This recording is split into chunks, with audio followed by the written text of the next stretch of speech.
Hi everyone, welcome to another episode of Unpacking Stories. My name is Mel, and I hope you all are doing well. Oh my gosh, did that just rhyme?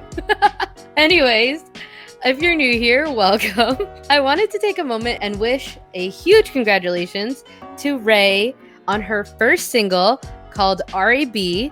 R.A.B is someone I had on last season on an episode called Under Construction, where we had a chance to hear her story, and she spoke about the process of releasing her first single, which at the time she was still working on, and she finally did it, and I'm so excited for her. So again, it's called R.A.B, and I'm so proud of her, and I'm so beyond excited to see what's to come. There was a little hint on the social media that I believe there will be a music video to accompany it, which so excited for. And yeah, I'll have all her info for that song right in the description below. So give it a listen, give it 2 listens, give it 3 listens, and share it with a friend, family member, because trust me, it is such a good one. And congratulations again, R.A.B. Well, this week's storyteller is Enzo Domingo. Enzo dives into his journey of personal growth, life lessons, heartbreak, and finding comedy through it all. We talk about his transition through majors in school, the ambition he had jumping into video production, and how he landed a job as a studio director before graduation. As many hopeless romantics do, he made a pivot from New Jersey to Virginia for both love and his career, and takes us through that time in his life and what he's been doing since. From improv classes to virtual comedy shows, Enzo talks about a superstition he has about comedy and his love life. So grab a drink and get ready for a really fun time and a lot of laughs. You can find Enzo on Instagram at Enzo N Domingo and on Twitter at Enzo Domingo. All the information will be down below, and all the information for the podcast. Please give us a like, comment, subscribe, rate the podcast if you're enjoying it. And without further ado, here's Enzo. Hey, cheers to you. Cheers to you. Cheers to you.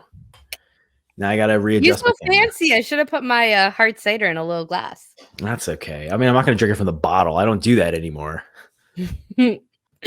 Enzo, what's going on, man? Thanks for being here today. How are you doing? Hey, Mel, I'm doing okay. I just had to unmute my mic because apparently I talk too much. No, I'm just winding down. Just got done with work. It looks like my camera is going to go out of focus in a second. Story of my life. Everything's out of focus, right? Story of your life. Everything's out of focus. You know what? You just gave me the title of your episode, so thank you. No, yeah, that's totally. Yeah, I think Unfocus is the perfect title for my Unfocus episode. Is it actually out of focus, or am I just going crazy? Duly noted. So I would have to turn up my light to see. No, you look good, but also my eyes are, as I get into my older age, they're not what they used to be. Right, as you get into the ripe old age of 28, you ancient frog. I'm just a week shy after 28. I woke up with back problems the day before my birthday, and they've just stayed there. So more than I already had from just having back problems. So that's what happens when you turn 28. That's like a rite of passage. That's how you know you're actually old. You might have a legitimate issue that you might want to get checked out. So I did. And they just said it was like, because I've pulled my shoulder before, that it's like just because I pulled my shoulder. But they said, so I asked, is there a surgery option? They said, you can, but it will potentially go back to the way it is. So the best thing was like physical therapy and just like a lot of yoga, which I love to do anyways. But yeah, anyways, that's not why we're here today. That might make you taller, the yoga. I've been starting to do yoga so I could be a little bit taller, like get a like little half an inch. I don't think that works that way. It'll like stretch out your back. It'll make your posture better. My camera does not look good right now. I feel like this is the best, but then nobody wants to talk to me like this. You remember Nickelodeon, like Face? I don't know if you ever. What? You don't remember watching Nickelodeon? I do remember watching Nickelodeon, but you don't remember that character? It was like his face took up the entire screen, and he would like talk to the kids like this. No, but you look like an Uber driver that like just took a picture, because their photos are always like looking like down. Yeah, because they're like take a profile photo. Like, okay. Yeah. Yay. Done. Hire me. I'd give you 5 stars. I have a 5-star rating as a passenger because I engage with my drivers. Yeah. Last time I checked, I had like 4.89. That's good. I guess, but I'm pretty sure it was the guy. Like, I've had 2 instances that I felt very not safe, and one I didn't even get into his car, and I'm pretty sure he gave me a besides yelling at me outside of his window, I'm pretty sure he gave me like a deduction of stars. So I didn't see his car and I looked for it and he was hidden behind another car. And so he called me and he started yelling at me like, "I've been waiting out here." First of all, he was there for like not even a minute, but he was like yelling at me over the phone, and I was like, "I don't feel safe being in your car if you're gonna yell at me, sir." So Right. that was the end of that, and then he rolled down his window and just started yelling. Yeah, so that was the end of that, and I did not get into his car. I actually went back into the train station because I was like, "I don't want you to, like, see me anymore." After he yelled at me for not being there, like, the second he was there, even though I'm pretty sure he was late, he then yelled at me to get in his car. It's like a child like yelling at his parents, "You weren't there." Right, That's and so, all. like, that definitely did not make me feel safe, and I did not get in his car. Yeah, man.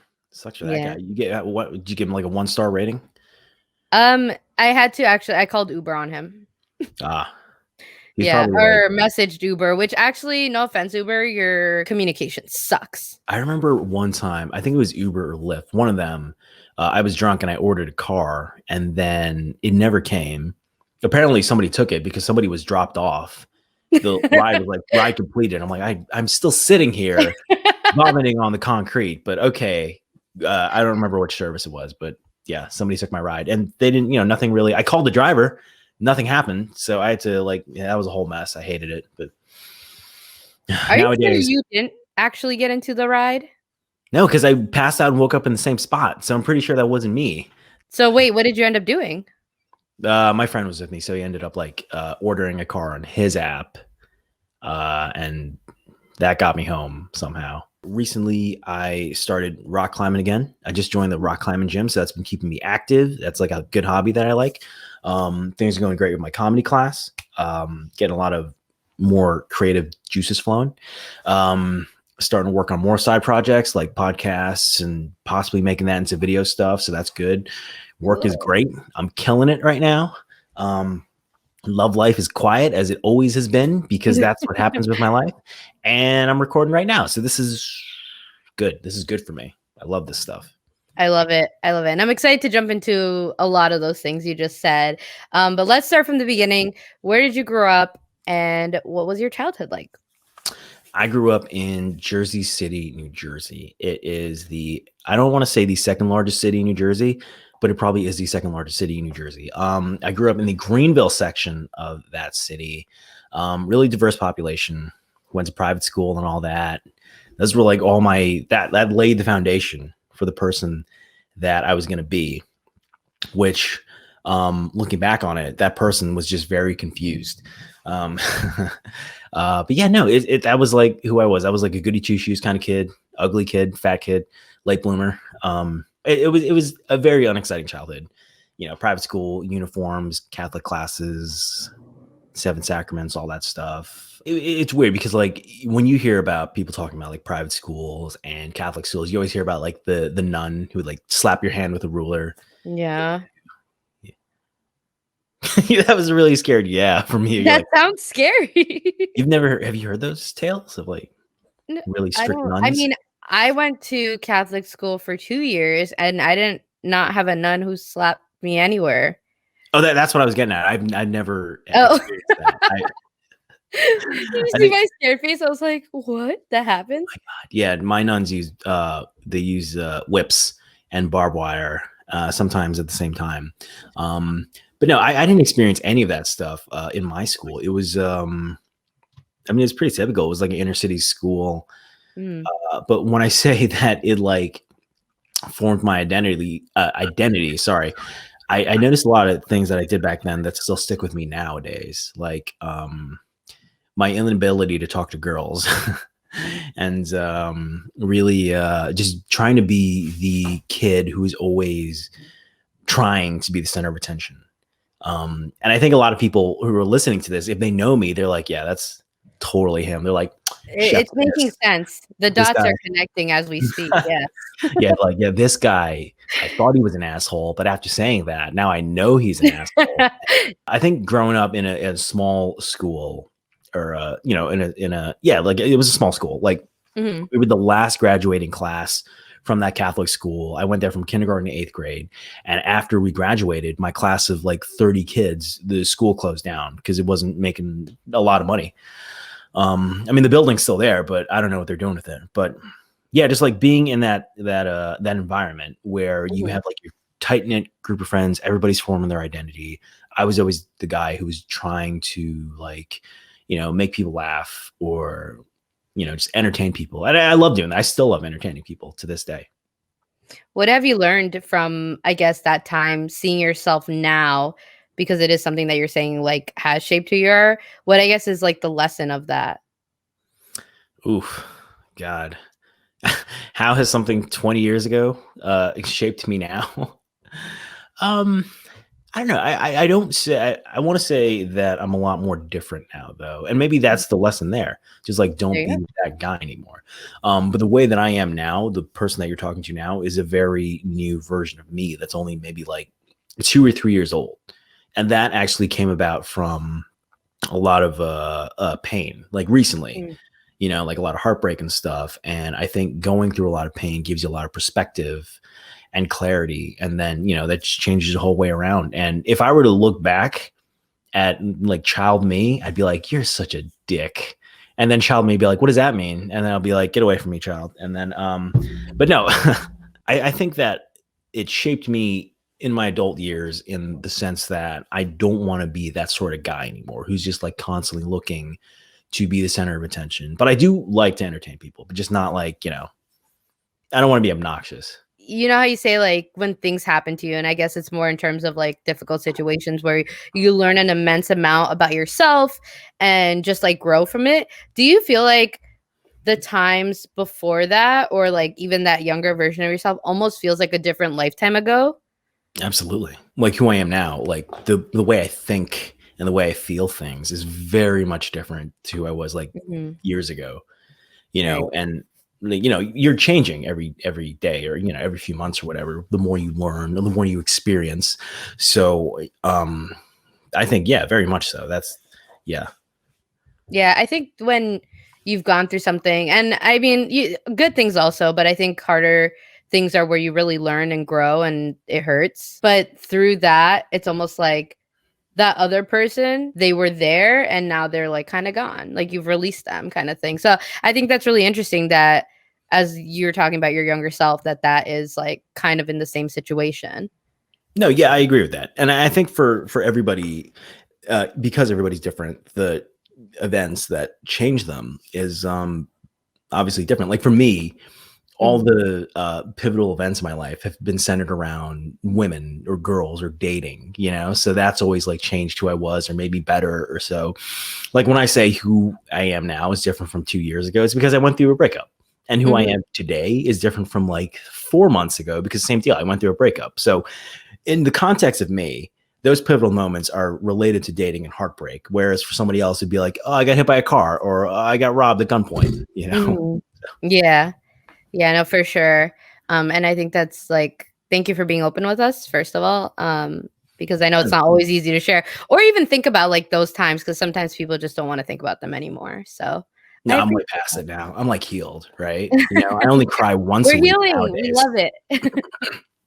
We love it. We love it. Are there any other pivotal moments or experiences from your time throughout either school or just like when you were younger that you would care to share? You're talking about like specifically when I was still like in grade school. Like this is not even like high school or college or anything, right? Either or. Either Uh, or, whatever you felt like comes next. I I don't even know if this actually changed me, but I just want to like share a story that Mhm. goes back to when I was a hopeless romantic, and I think that paved the way for the rest of my life of being a hopeless romantic. So there was so I had a really good friend. I'm not going to name him because I don't think we name names here, but I had a really good friend who was he was crushing on this girl back then, and he was like, oh, man, I want to do something sweet for her. And I was like, oh, dude, I'm with you, because part of me has always wanted to be like a matchmaker of some sort, like Hitch. I don't know if you Interesting. remember. I don't know if Okay. yeah. And I'll get to that in a little bit too. But part of me always wanted to be like, oh yeah, man, I'll set you up. I'll help you out as much as I can. And I grew up learning to play piano.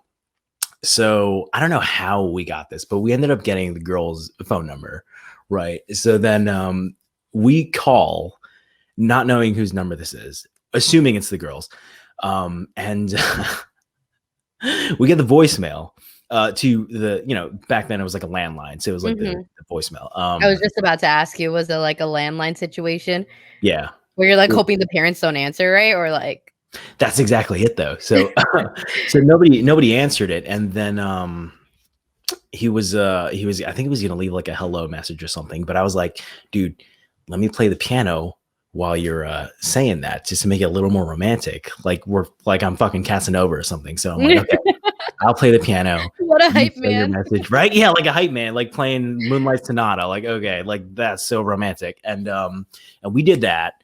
And I don't think that was like our first attempt, because I remember other numbers where we got weird voicemails, or voice messages rather, where he would call and the other line would be like a Christian song, like the spirit of Jesus is the spirit of love. I'm like, we're like, that's definitely not her. So we hang up, and then there was one time where we actually like left one, but because we were like shy school kids, we never actually like talked to this girl and, got any confirmation that she got it either. So, so there's just like this weird awkwardness that somebody out there has this, or had this weird voice message from two school age kids. One of them was playing the piano. The other one's like, I love you, So if you could be a matchmaker, who would you want to set up? We can talk people that are like well known. I've actually not given a lot of thought to that. I would rather set up people that I know, but also maybe not even like necessarily like be a matchmaker, be like a dating coach, because I feel like and I'm not trying to brag, right, but I feel like I have like good intuition when it comes to dating, right? Like I'm pretty good. I want to say that I'm like good with talking to the ladies. Like I know it's text, timing, patience, and all that stuff. I'm single, but don't let that fool you guys. Like I think I know what I'm doing, right? I didn't know if you were gonna out yourself. You should write a book. Do like a blog situation. No, do a reels situation, because Instagram's really hot with the reels right now. Right, it's right, like, right. You could do like the 5 steps to get someone to like you, and you go like point to the, how they do the pointing. Then they're like, ooh, like. But I can't do that stuff. I don't want to do that. I want to like be in the moment with these guys and go like, oh, she texted that, text this back, and stuff like that. Like for example, you do that for your friends though. I did that with one of my friends actually one night here in Richmond. I want to say like a year or two ago. I was out with my buddy, and he met this woman at the bar. We were both drunk. I think she was drunk too. And then I turn around for a second. I turn back around. They're making out already. And I'm like, oh shit, he didn't even need my help. Not that he does. He's a good looking guy. He knows how to talk to women. But the woman's friend wanted to leave. So I was like getting in her ear. I'm like, don't leave yet. Just let them have their fun. I think they really like each other. But so eventually, we dragged it out long for a while so that he was able to like talk to this woman. And then a few days later, I tell him like, man, I think you're going to marry this woman. I have this weird feeling you're going to marry this woman. And he's like, whoa, calm down. Yeah. And like 2 years later, or however long it's been, we're still together. And she told me, like, he was out of the room one day. She told me, she's like, I think he's the love of my life. And I'm like, oh, fuck yeah, I knew it. That's awesome. That's awesome. It's kind of cool to see that play out positively, because there are a lot of creepers out there, but that's good. I'm so glad it worked out. I need somebody to do that for me so that I can be like, no, go ahead. Are they married? No, they're not married, because she actually had just, I don't want to put all their business out there, but I think she was like in the middle of a divorce, but he's going to be with her. Like his plan was to leave the city as soon, not too long ago, but then he's like, I'm going to stay here. And I think they're going to like move in together, but like, they're like pretty serious now, That's cool. And it's kind of cool that you get to be a part of like watching their story unfold from like that point forward. That's awesome. I was there for the first day, and the first few months he thought that she was not into him because like she was so busy. And I was like, dude, text her this or whatever, or like come here, things like that. And I'm not saying I did it, but I did. He's like, I'm not saying I curated these texts, but I curated these texts. I gave them the idea, right? That's You know, awesome. here they are. Well, there you go. Now you have a resume. Put it out there. Can matchmake a lot of other people. Maybe Yeah, someone will matchmake for you.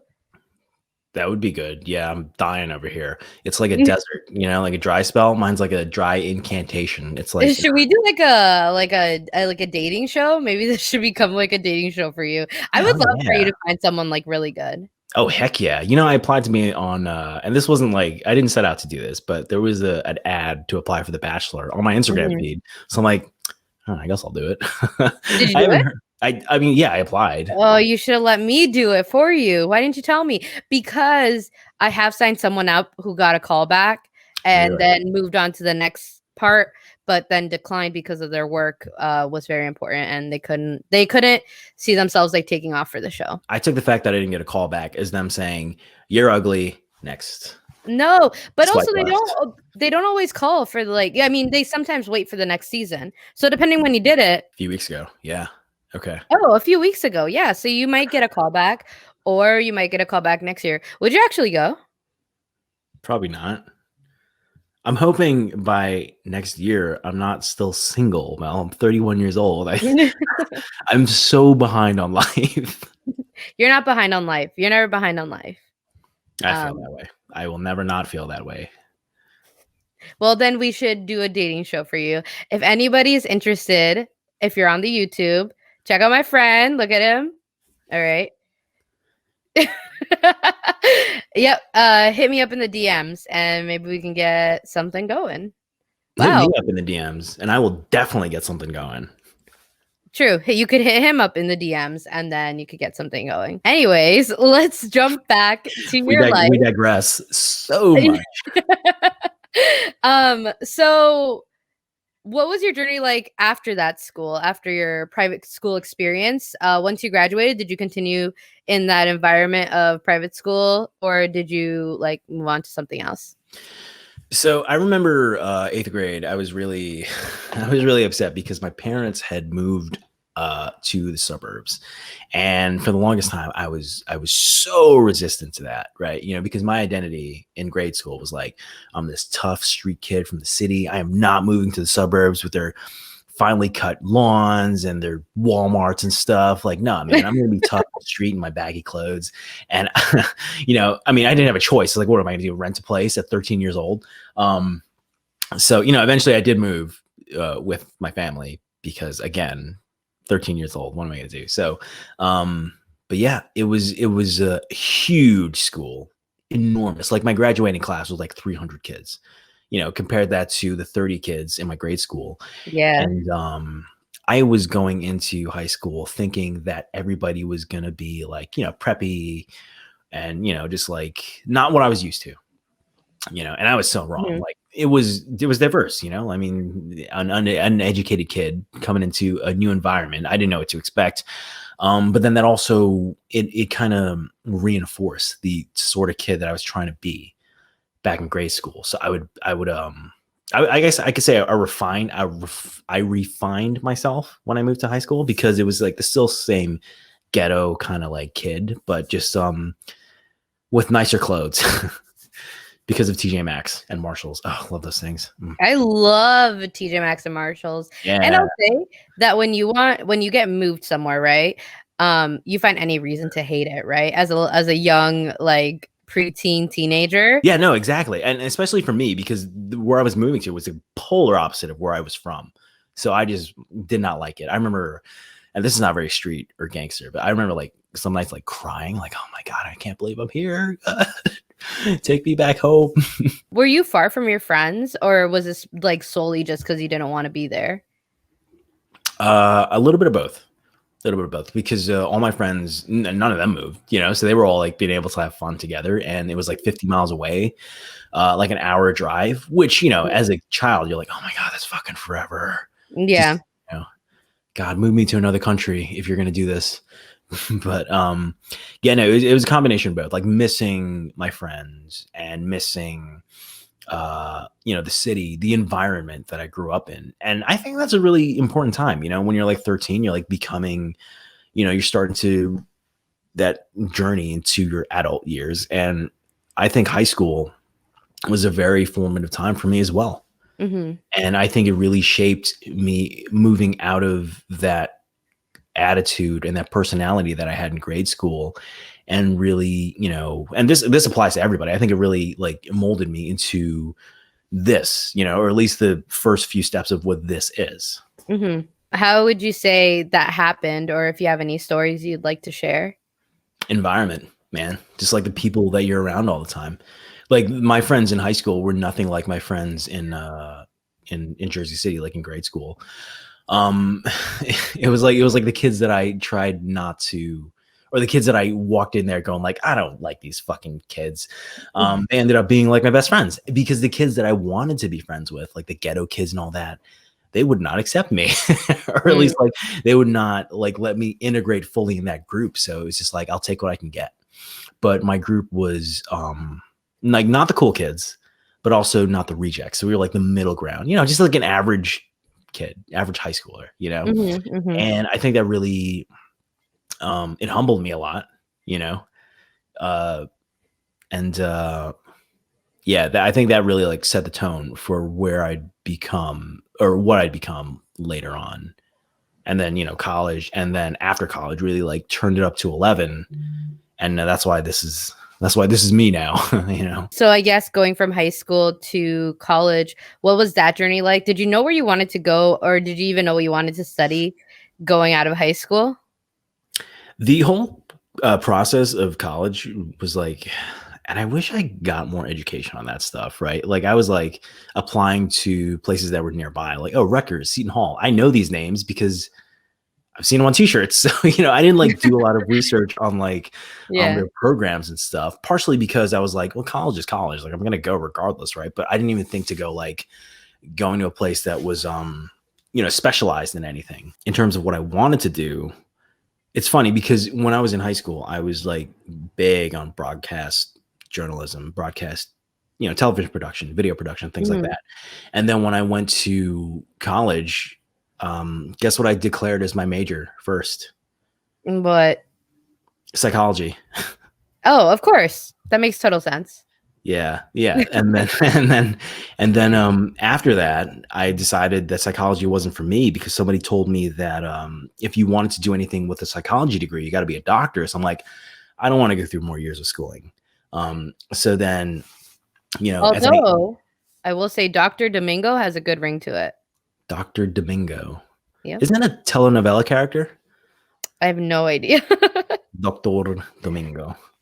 But after I changed the psychology major, guess what I finally declared? Not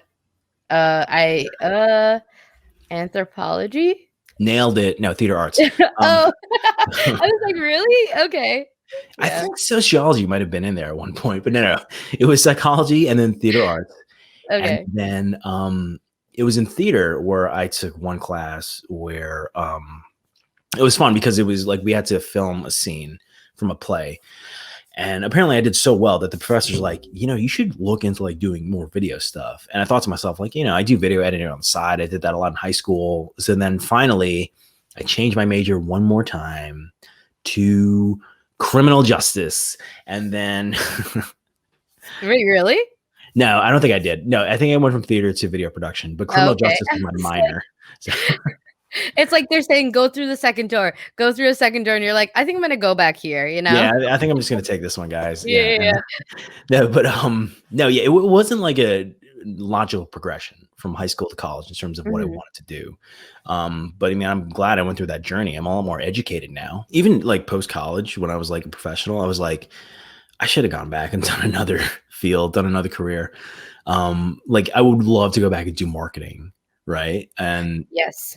Yeah, like stuff like that. But then it's like, I could do it now. I could just go back to school. But then you always think about, then I'll have more student debt. Do I want that? No, not really. But in terms of where I am in life now, I have none of those thoughts anymore. I have like no regrets about what I've done to lead me up to this point. That's great. That's awesome. That's a good place to be in. Yeah. Tell me about it. It took a long time to get here and a lot of pain, but now we're here. We love that. We love that. So what was your journey like post college?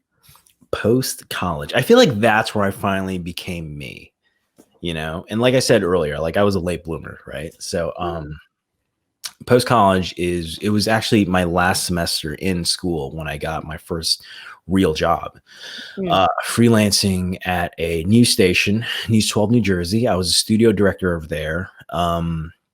Actually, prior to that, I'd interned with them for like 2 days. And then I told them, I was like, I don't really want to do this. Well, I told myself I didn't really want to do it, but I told them that I didn't have time for it. But before I left, the manager was like, you know, you seem to vibe really well here in the 16 hours that we've known you. Maybe when you're done with the semester, hit me up, hire you as a freelancer. And I did, and I got hired as a freelancer. So yeah, so after college, it was News 12 New Jersey. That was my first real job. Studio director. Did that I freelanced for a few months, and then eventually there was an opening, so they hired me full time, which was good. I made really good money doing that, I gotta say. And I did that for about 2 or 3 years, and then I just started getting bored of it. You know, it was, you know, you're doing the same show hours on end every single day. And part of me wanted to like really do more. And I don't know if I mentioned this. When I was younger, I wanted to be a lawyer. And then I told my grandma, and then she said, you can't be a lawyer. You don't talk loud enough. And then I left crying. But then I also wanted to be an actor when I was younger. So that like really kicked in. And I'm not saying that every reporter wants to be an actor, but I mean, secretly, every reporter does want to be an actor. But 3 years into the directing job, I started getting bored, and I was like, what more can I do here? And I thought about like being a reporter, and I brought that up to the higher ups, and they told me about this program over in News 12 the Bronx called the Reporter Academy. So what they do is they take people with no experience, they train them for like 2 weeks, and if they're good, they hire them as a freelancer. So I was like, yeah, no, it's a great opportunity for people that have no experience like me and want to like try it. I don't know if they still do it, but you know, you've got some real talent churning out of these programs, which is fantastic. So I did it, and you know, that was a big change because I left my full-time job making great money to go freelancing maybe 3-4 days a week. So it was a big risk, but I was living at home, so it wasn't that big of a deal for me. But I did that, and that landed me my first reporting job at News 12 the Bronx in Brooklyn, and did that for 6 months, and then I was let go. I believe they were downsizing, so I was let go, and then I ended up getting a job at a production house in New York City, in the Chelsea, in the Flatiron district, actually. So that was probably one of my favorite jobs ever, because apart from the work, the people that I was working with just made that job worth it. We were making shitty money, but we were all miserable together, and that was, oh god, that was fantastic. Probably the best job I've ever had. And you know, after that, the news bug, and you get this, the news bug like bites you again. So I wanted to leave that, and that led me to Fios One News, because one of my old interns from News 12 had gotten a full-time job at Fios One News, and he put my name in a hat or something, and they eventually hired me. I want to actually hop back to, and I'm sorry, I think there was a knock at the door. I kind of got freaked out because I'm not expecting anyone. So I was like, for that program you did, do they offer that to anybody, or do you have to have some sort of degree? Like, do you have to already be in a part of their like company in some way to get that opportunity? I don't actually know. That's a good question. Like, I think it was easier for me because I was within the company, and you know, I had people, you know, higher ups that would vouch for me, you know. Okay. So I mean, that's possible. You know, I feel like if it was open to anyone, that would be probably more well known, you know. Yeah. So once you started freelancing and you sort of had that title of like reporter, how was that different from what you thought it was going to be? I think I had this really romanticized idea of what a reporter was, right? I think a lot of people do. Yeah. Also because I was MMJ, like multimedia journalist, which is so much work. But I think in my mind, I was thinking like, okay, out on the scene, people will recognize you. Social media following will boom. You're gonna have so much fun. Granted, in my first few weeks, I met like Andre Agassi and like some other famous Mhm. people, but like, God, all the work that goes into it, and just like, you got to earn your keep. And this Mhm. is like with every newsroom, it's not easy to just like, you can't just go in there and expect people to love you. I mean, granted, they will because you're new. And if you have a good personality, then people like you. But if you're not actually like putting in the Mhm. work, and with newsrooms, you cannot slack off. People will see through your bullshit, Mhm. and they'll be like, "Who the fuck are you? We don't like you." I feel like with jobs though, like you can have like a great personality, but then if you're not like earning your keep, like if you're being lazy, people will see through that shit, especially if you're working in a newsroom, because everybody works hard in the newsroom. I will say that some of the best people I've met have been from that job, actually, because I think they're well, at least for mornings. I don't. Have you ever worked a morning shift? Not like regularly. I would fill in here and there, but I would never be like assigned an actual morning shift. Okay. So I feel like the morning shift is always like family, I guess you could say, because of the fact that we're the only ones awake at like 2 a.m. No, That it's true though. It's you know. I feel like every station that I've worked at, the morning crew is always like very tight because it's less people in the building. Everyone knows each other. You're all collectively miserable. And yeah, you all share the same pain. So it makes sense. Whereas like dayside and nightside, even nightside, like that's pretty tight too. But then dayside, when everybody's working, there's not as much camaraderie there because you guys aren't like the only people around each other. I think it's so interesting how reporters are really, or at least in this area, really spend so much more time in their car by themselves or with camera, person, depending if you even have one, because a lot of times now your own camera person. Mhm. What is that like? What's that experience like? It's isolating, man. Like even in my current job, there are some days where I still MMJ, and it's just like it's so boring. I talk to Mhm. myself so much. But this is why like I keep myself entertained because I'm constantly talking. Even in my head. Like when I'm Mhm. talking right now, I'm still talking in my head. But MMJing was very tough because first of all, you're using your own car. So it's a Mhm. bit miserable there. You're using your own gas. They'll pay you back, but I mean, from the get-go, you are using your own stuff. Right. Um, 2 stories a day. The work is very hard, and you're out there by yourself. Whereas the job that I have now, some days I feel spoiled when I get a cameraman, but the days when I'm by myself, it's like this is just how it was. But something about not having to do 2 stories, not using my own car, just makes the experience a little more pleasurable as opposed to like the whole thing with FiOS. But yeah, if you're constantly doing that every day, especially on the morning shift when you're the only one there, MMJing, that must be hell. Because then you're by yourself in the dark, working hard. So I can't understand how like a morning reporter at FiOS was able to survive.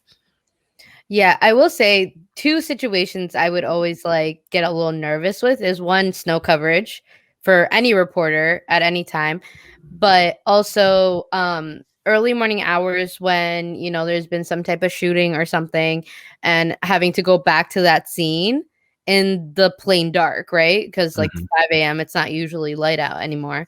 Yeah, those two situations are probably the ones that would make me the most nervous. Yeah, I mean, I genuinely like hate snow now because I know that I will always be out there. If it, any sort of weather event. This is why I hate anything apart from like 60-degree, perfectly sunny weather. But yeah, no, the stories about, the violent crime stories, and they'll send people out there. Like I've had friends who have stories about being harassed on the job, but, Mm-hmm. just know your limits. What has been your most like your funniest or most fun story you've had to cover? I don't know if I can tell you like a fun story because I honestly, if you're doing it every day, just like in one ear, out the other. But I want to say like the most fun I'm having nowadays is anchoring because Okay. I started being my station's weekend morning anchor a few months ago. And this was actually the second time they offered it to me. They tried to get me to do it a year ago, but at that point I was like, I do not want to work mornings, let alone weekend mornings, Hmm. even if it's like an anchor thing. But then after some thinking, I eventually took it the second time they offered it to me. And it's honestly like probably the best professional decision I've ever made. Like I'm having Nice. so much fun at the anchor desk. It's like it's the perfect way to show your personality because you're literally talking to your audience. You're Hmm. presenting the news. And you're just having fun up there, depending on what you're saying. And we've gotten emails, and I've gotten like DMs and emails to me specifically, people telling me how much they love my anchoring, how much they love our show on the weekend mornings because of the work that I'm putting out there. And a lot of it has to do with like just being comfortable and knowing like this is your show, you're gonna own it. So just like give them what you got. So this way that I'm talking right now, like all this personality, this is exactly how I am at the desk. And on top of that, my chemistry with my weather person is like incredible, Mhm. So and people love that stuff. They love our interactions. Oh, And yeah. Yeah, yeah. yeah. So I'm like having a blast up there. Speaking of which, of like, talking to your audience and stuff, do you ever think about the fact that either when you've anchored or reported that people literally have you turned on in their homes while they're like getting ready or having dinner or whatever the situation is, depending on the shift you're working? That's what fuels me when I'm anchoring, because I know that people are legitimately watching. Like they know, Yeah, like yeah, I know that they have me on 6 o'clock in the morning. I don't know why they're up at 6 o'clock in the morning. Oh shit. yeah. Do you mind if I like light a candle real quick? I think my cat took a shit and it smells like a foot in here. Sure, go for it. Give me like a minute. Hold on. I should have clarified. Not just like a foot. It's like a foot that stepped in poop. Oh shit. Okay. Okay. What the fuck, dude? Are you fucking kidding me? How does a candle set off a Does fire? that happen often? That goes off a lot when I cook. Actually, I had a toaster that would set that thing off, and that was really annoying. There we go. Okay. So There we go. We're back, baby. baby. B-A-B-E. B-A-Y-B-E. Since we're talking about where you are now, from like where you were in the station in New York, how did you get to the point where you are now, like at the desk? Just the fatigue of like working in news is Mhm. something that sets in easily for a lot of people. So towards when I was reaching 2 years, I was like, I kind of want to get out of this. And I ended up getting a job at a university in Newark, New Jersey, at the New Jersey Institute of Technology, which was actually across the street from where I went to college, over at Rutgers, Newark. So that was kind of nice, like being back Oh, that's home. kinda cool. Mhm. Yeah. So then I got a job in their oh shit, what was the office's name? It was like the communications office, right? So I was like their social media coordinator. So I was like coming up with social media content, and I really loved that job because that really helped me, or let me rather, um, sharpen my video editing skills and my social media skills. Mhm. So that was a fantastic thing for me to actually do, and I did that for like almost 2 years as well. Um, and it was around that time when, again, the news bug hit me, like it bit me again. And I was like, I miss it. I want to go back. In conjunction with that, I had gotten into a relationship with, or a new relationship with another woman at that time. And, it was with every new relationship. It's like exciting and it's fun. And Mhm. she was also starting to feel fatigue of her news job. So Mhm. she got a job in Richmond, and me being me, I was like, this is brand new. I'm really into this. Don't want to lose this woman. So I tried for a job in Richmond too. And I was lucky that I was able to get one. That's awesome. Yeah. And that landed me here at the NBC affiliate station. So you went from New Jersey, being close to family, to going to Virginia, probably such a different environment. What was that experience like, I guess, once you settled in there? Have you seen Schitt's Creek? I have, yeah. Okay. So that is what I thought Virginia was going to be like. Oh, no. I thought it was going to be like hillbillies and just like rural area all around. But Richmond itself, Richmond proper, the city, is Mhm, nothing like that. It's an actual city. Like it's a small city, but it's a thriving city. There's like a great nightlife, great restaurants, great people, very diverse, very progressive. So of all the places, and I say this all the time, of all the places to land in the South, I'm glad it was here. mhm, Um, and it finally gave me a chance to really develop myself, like start over, because my friends were gone and my family was gone. So here I had to like build something for myself. And I really think I did that. And I think this was the perfect place for me because it's not too large, and it gave me a lot of opportunities to actually like um, figure out what I want to do in life, and expand upon the interests that I already had, like comedy, mhm. rock climbing, dating, like that's an interest. But yeah, no, I'm glad that this is the place that I landed in. And I think it's really helped me thrive and develop and become this finally. Mhm. Wait, so let's jump into your comedy career. Can we call it a comedy career? I Yeah. think we can. And I'm not getting paid. I used to call it comedy hobby. Oh, comedy hobby. There we go. I guess how did you decide to go about it? What kind of, because you said you were in a class. How did you end up finding them? So I guess we could start from the beginning. I've always been like a fan of comedy stuff, like stand-up comedy movies. I remember my first time watching a comedy stand-up special. It was a Dana Carvey special, and it was like I was in the living room and I was watching, and it was hilarious. But I was like really young, right? So then my dad walks in, and then like, because I'm young and watching this adult themed stuff, I'm like, oh, this is kind of awkward. So I like leave the room, and my dad continues watching it. Um, I think that could have been a bonding moment, but because I'm an awkward, stupid kid, I just left the room. And but that was like my first experience with like stand-up comedy. But then, throughout the years, I would watch like Dave Chappelle, Eddie Mhm. Murphy, all the big comics here and there. But I was never fully into it, even though it was something that always interested me. Like again, I like entertaining people. Mhm. And I knew that this city had a small theater, like a theater company. Mhm. So it's called the Coalition Theater. They specialize in comedy, like improv, stand up, sketch writing, things like that. And Okay, that's kind of cool. yeah, I always circled around the idea of doing it. And then one day I just decided, I was like, I just take up improv. Improv might be good for me. Yeah. Yeah, so Yeah. I did improv 101. I killed it. It was fantastic. And that really set me on my way. I'm like, because people were responding really well to my comedic chops. I was like, maybe I can do this. This is like something that I finally found my niche. You know, Mhm. and then I did improv 201, and I was like, oh, I don't really know if I could work with this group that well. Because in order to like survive in improv, because it's very group oriented. So in Mhm. order to survive, you need like a group that you really vibe with, right? Okay. Yeah. Yeah. So improv 201, I wasn't really feeling it too much. So then I took a break and I stopped doing comedy for like a few months. Um, and then later on, obviously it was still an interest, and I wanted to give stand-up a go. I didn't want to do it originally because that's so much harder. You're out there by yourself. You can't rely on your group mates to save you. You're just there telling jokes, so you better be good. But I decided to eventually do stand-up comedy, stand-up 101, and I killed it in there. Fantastic. I had a showcase a few months ago. People responded well again. So I was like, okay, I think definitely I'm more of a stand-up guy than an improv guy.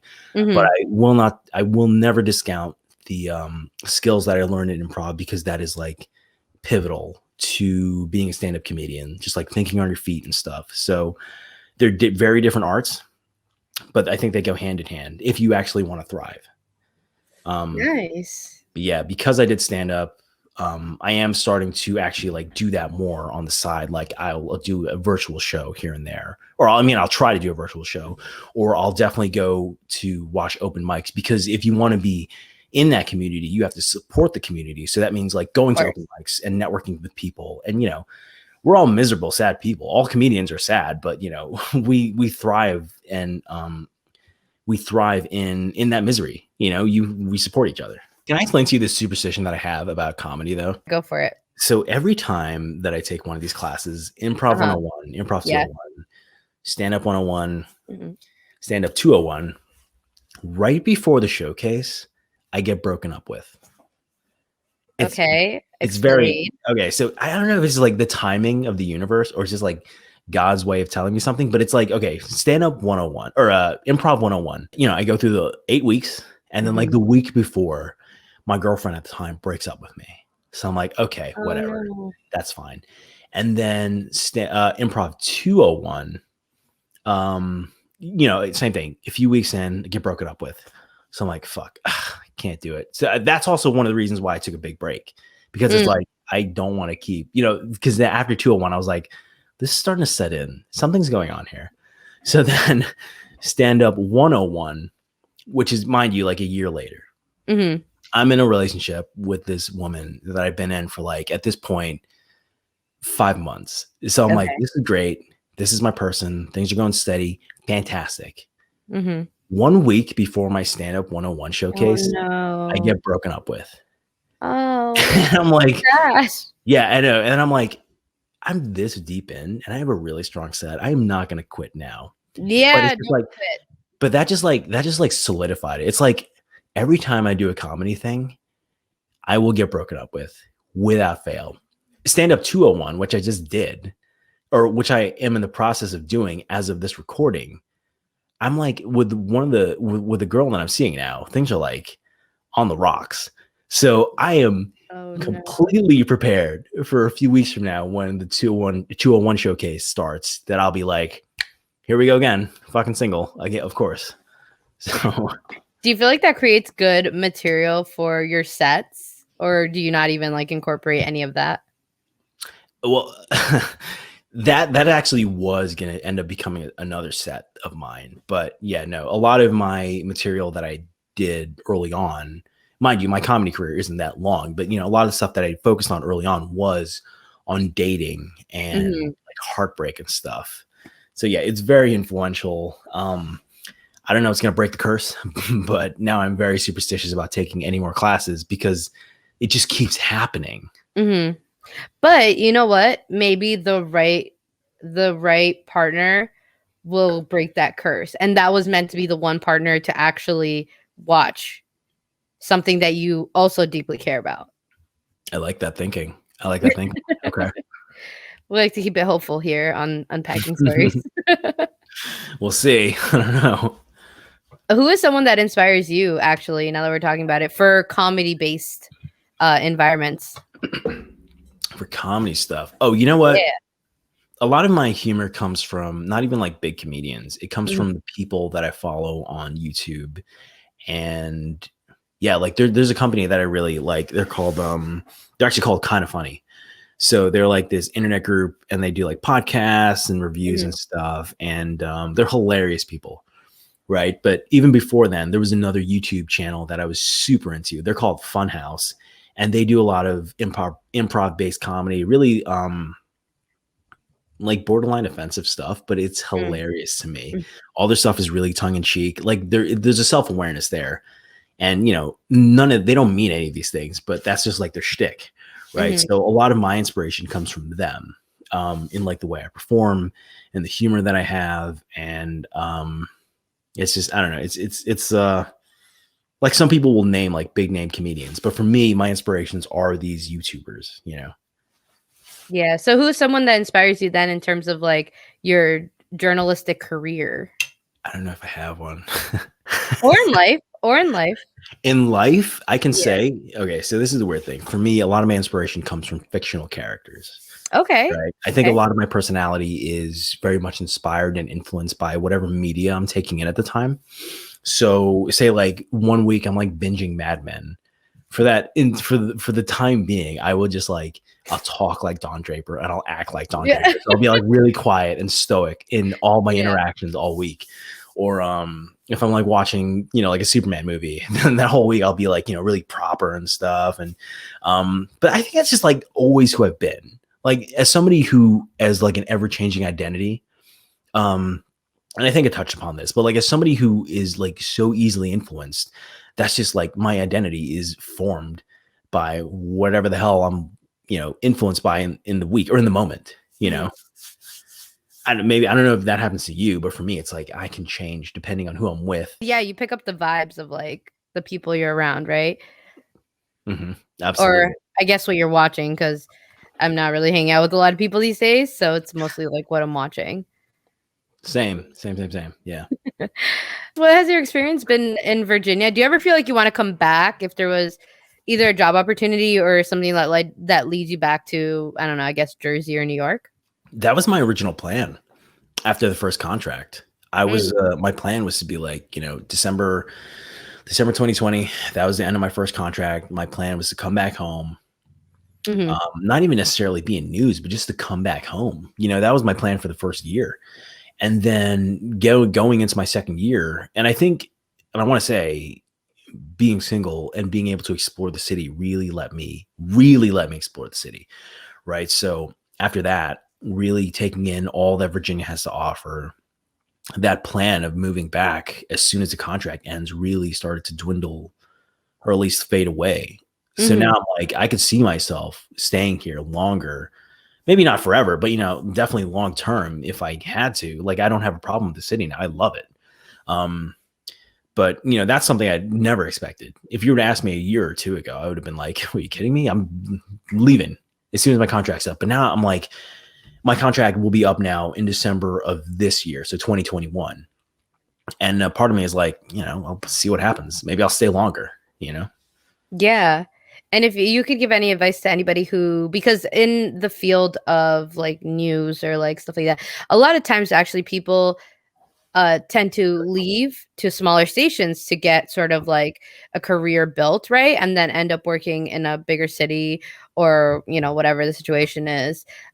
Because you didn't necessarily have that, what is some advice, I guess, from your perspective as someone who sort of did it the other way, right? Because a lot of people want to come to New York, but you like left New York.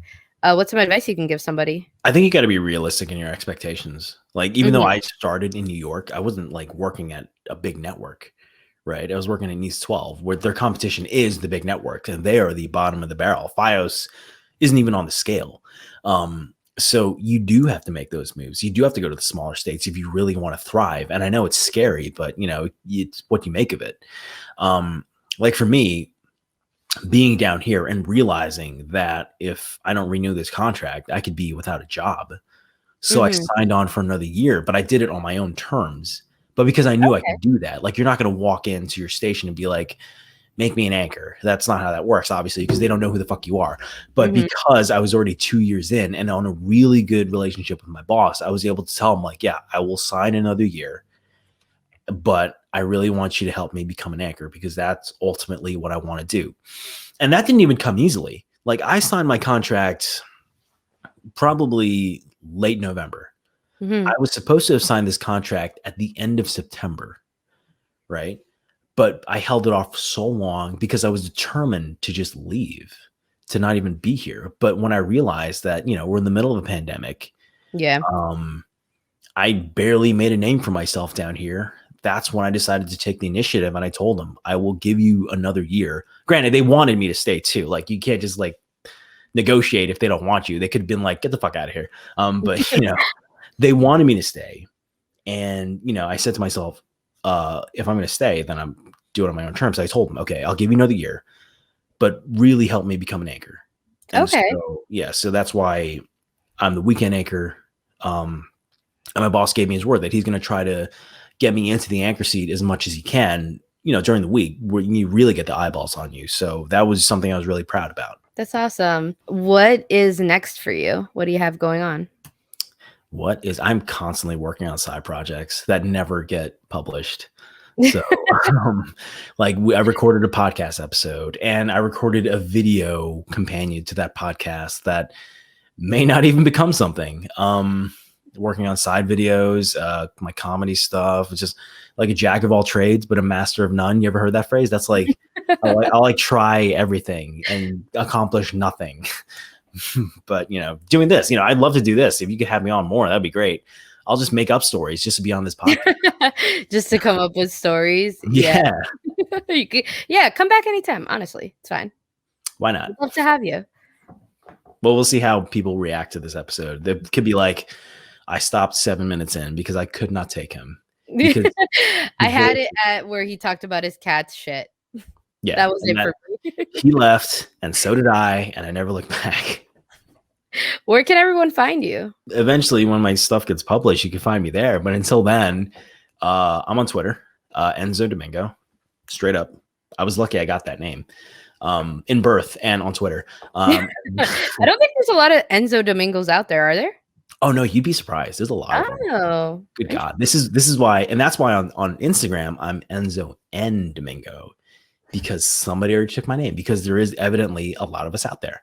But yeah, so Twitter just Enzo Domingo, Instagram Enzo N Domingo. All my best content is up there. Granted, on Twitter you'll see some work stuff, but for the most part, I try to wean that stuff out. Like if you wait for the good moments, you'll get a good laugh in there. And then Instagram is all my thirsty pics. So, ladies, hit me up. Meet me behind the weather wall, We'll do a dating show like we said. Yeah, I'd be up for it. Just I would totally do that. Unpacking stories, like a side project of having like a little dating show. Unpacking stories, the companion project, unsacking hories. No, that didn't stick. I'm sorry. Anyways, thank you so much for being here. Is there anything else you want to talk about or say? I don't know. Just thank you, Mel. No, like, yeah, I'll joke about this, right? But I am really glad to be on this podcast. I don't think I get to talk about myself enough. Not that I like to, right? But it's just like, it's good to like, just to hang out with you and just like get this opportunity because it's a good show. I'll admit that. I listen to the show. It's a great show. And yeah, hopefully you guys enjoyed it. If I wasn't entertaining, well, I definitely wasn't informative. So I was hoping at least I was entertaining for your audience. Have me on again, please. Please have me on again.